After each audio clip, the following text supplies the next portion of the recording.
No one wanted the Apache girl in shackles. Until the outlaw chief cut her chains, the desert did not forgive weakness, and it did not forget cruelty, and that was why the crowd had gathered in silence beneath the burning Arizona sun, their boots grinding dust into the earth, as if they were trying to bury something that refused to die.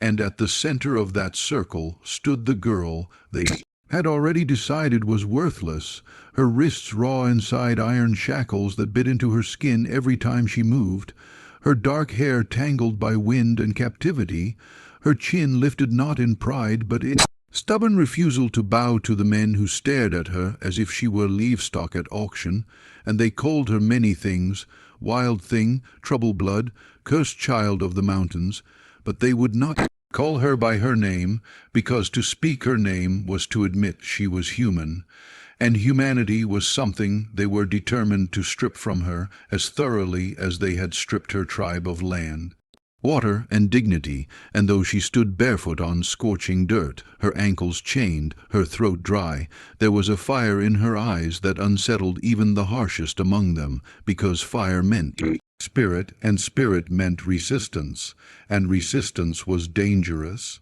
Her name was Ayana, though no one there cared to remember it, and she had been taken at dawn 3 days earlier when soldiers stormed the ravine where the remaining Apache families had been hiding.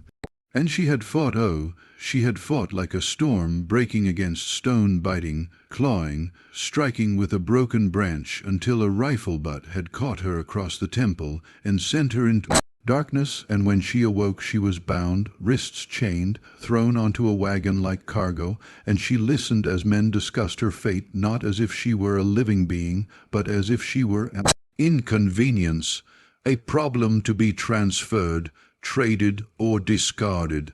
Now she stood before settlers and traders who had been summoned under the pretense of opportunity, because cruelty often wore the mask of business, and a heavy-set man in a dusty coat cleared his throat and announced in a voice meant to sound official that the girl was unclaimed, unwanted by her scattered kin, and available for indenture, labor, or whatever arrangement might remove her from military custody without further expense, and he said it as if he were doing someone a favor, as if shackles were generosity and survival was charity, and a few men chuckled while others avoided looking directly at her, because looking too long into her eyes made something uncomfortable stir in their chests, something like guilt. But no one stepped forward, not the rancher with cracked hands, not the merchant with calculating eyes, not even the woman who whispered that perhaps the girl could be trained into obedience. They saw trouble in her posture, rebellion in the way she refused to lower her gaze, and fear disguised itself as practicality as they shook their heads one by one, muttering about temper and risk, and the danger of keeping someone whose spirit had not been properly broken. And so she remained there in the circle, rejected not because she lacked strength, but because she possessed too much of it. The officer's patience thinned beneath the sun, and he grabbed the chain at her wrists, jerking it sharply so she stumbled forward, her knees striking dirt, and a murmur passed through the crowd, some satisfied, some uneasy, but Ayana did not cry out. Not when gravel tore her skin, not when the iron bit deeper, because she had already decided that if they meant to destroy her, they would have to do it without hearing her beg, and there is a kind of power in silence that unnerves tyrants more than screams ever could. Last chance, the officer barked, no one wants her. Silence answered him.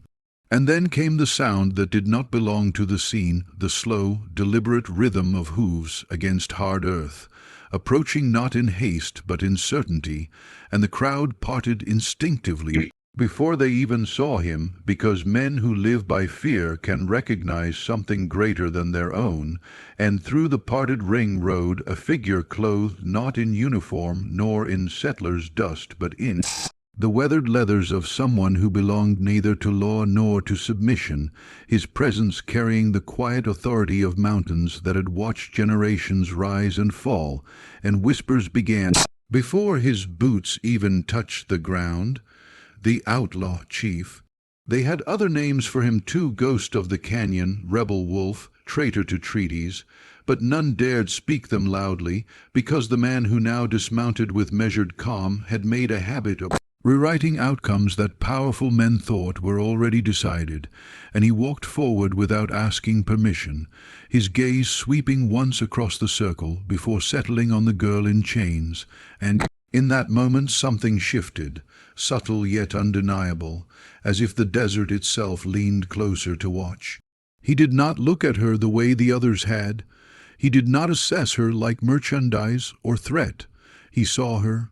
Ayanna met his eyes, and for the first time since her capture, the weight pressing against her lungs loosened just enough to allow a full breath, because in his stare she did not see contempt nor pity but recognition, the kind that passes between warriors who understand what it means to stand alone against overwhelming force.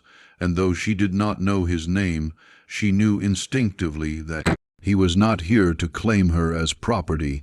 The officer straightened, irritation flickering into caution. "This is military matter," he said stiffly, "unless you've come to purchase."